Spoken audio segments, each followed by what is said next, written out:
Hi everyone! Welcome back to our YouTube channel sa ating renovation process. So ito na po ang ating sitwasyon ngayon. Nag-aalis na sila or inaalis na nila yung ibang bubong kasi lahat ng bubong papalitan.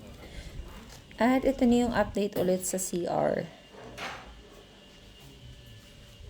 Ang plano namin is lalagyan namin ng half gray and half white yung paint para hindi halata kapag madumihan yung dingding.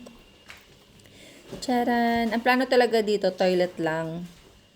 Pero nirequest ng VVS na kailangan dagdagan daw ng shower para in case na ibenta yung bahay is may shower na siya. Kasi hindi din namin sure kung kaya ba namin tumira dito sa city. So, try lang muna namin kung kaya namin in 1 year. If not, ibebenta namin yung bahay. But hopefully, sana, kaya namin. And, eto na yung toilet next day. Malapit na siyang matapos. And look naman, napakaganda ng kulay ng shower.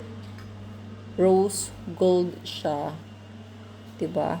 Nice. And unboxing. Unboxing.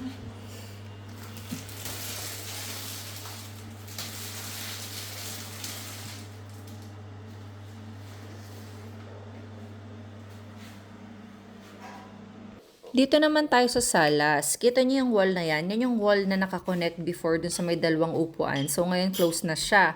Yung floor, ready na rin siya para ma-install yung vinyl natin. Na-vacuum ko na siya. Wala na siyang malalaking bato-bato. So, minimal lang na siguro yung mga dust na nandyan. Ready na to for next day kasi bukas, kinabukasan dadating na yung mag-i-install ng vinyl natin. Excited na ako makita yung result. And let's go. Ito na pala yung next day. Yan, nilagyan sila niya yan kasi daw para daw kapag naglalakad ay hindi daw maingay. Yung wala yung mga ingit-ingit. Yan, para daw quiet walk. Hindi mo maririnig kapag may lumalakad. And ito na yung itsura niya after mga 5 hours siguro. Charan! So flat. Joke lang pala, hindi pala to 5 hours kasi whole day niya in-install yung vinyl dito sa salas. Pero di ba napakaganda niya.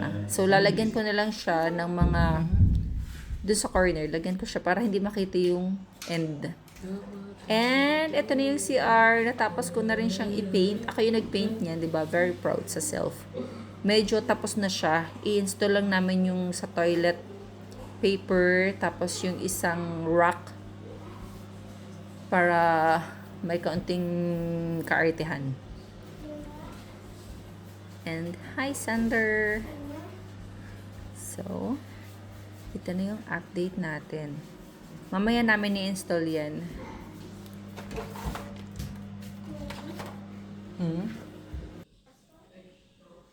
Ito na pala yung update dun sa hallway namin. So, nalagyan na rin to ng sahig.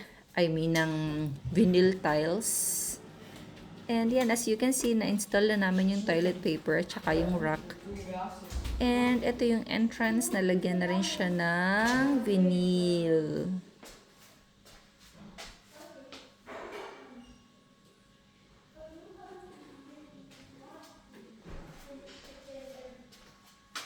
Yan yung kinakabit ko para sa mga corner, para hindi halata yung pinagkatan. Tapos today naman, ay pinapaganda niya yung mga bintana at saka itong sa doorstep ba. Para hindi siya, old house kasi ito, di ba? Tapos mga totoong trees ito, kahoy. So, ang ginagawa niya, ini-scratch niya lang para maging fine ulit siya, magmukhang bago. And ito yung sahig sa kwarto.